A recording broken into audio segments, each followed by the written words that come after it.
జైనూరు ఘటనను నిరసిస్తూ ఆదివాసీ సంఘాలు తెలంగాణ బంద్ పాటిస్తున్నాయి.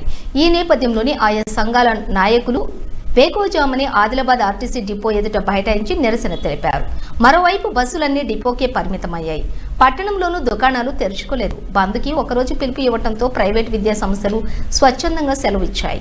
ఈ సందర్భంగా తొడుందెబ్బ నాయకులు మాట్లాడుతూ ఫాస్ట్ ట్రాక్ కోర్టు ఏర్పాటు చేసి జైనూరు ఘటనకు బాధ్యుడైన వ్యక్తిని వెంటనే ఉరితీయాలని డిమాండ్ చేశారు. జైనూరులో ఘటన జరిగింది. 1950 తర్వాత వచ్చినటువంటి మైనారిటీలను అక్కడి నుంచి ఖచ్చితంగా తరలించాలా. తరలించే వరకు ఆదివాసీలందరూ కూడా పోరాటం చేస్తారు. అదేవిధంగా ఎవరైతే ఆదివాసీ మహిళపై హత్యానికి పాల్పడిన దుండగును వెంటనే పాస్పోర్ట్ ద్వారా ఏర్పాటు చేసి ఆయనకి బహిరంగంగా ఉరిదీయాలని ఆదివాసీ సంఘాల తరపున డిమాండ్ చేస్తున్నాం. ఆదివాసీ చట్టాలను కాపాడండి, ఆదివాసీ మహిళను రక్షించండి, రక్షణ కావాలనేది మేము ప్రభుత్వాలకు డిమాండ్ చేస్తున్నాము. ఎప్పటి నుంచి కూడా మేము భారత రాజ్యాంగంలో పొందుపరిచిన మా చట్టాలను కూడా కాపాడండి అనేది ఎన్నోసార్లు మేము విన్నవించుకుంటున్నాం. కానీ మా ఆదివాసీ ప్రాంతాల్లో జరిగేది ఇప్పటి కూడా జరుగుతూనే ఉన్నది. ఆదివాసుల పైన ప్రభుత్వాలు కూడా చిన్న చూపే చూస్తున్నాయి అనేది కూడా అర్థమవుతుంది.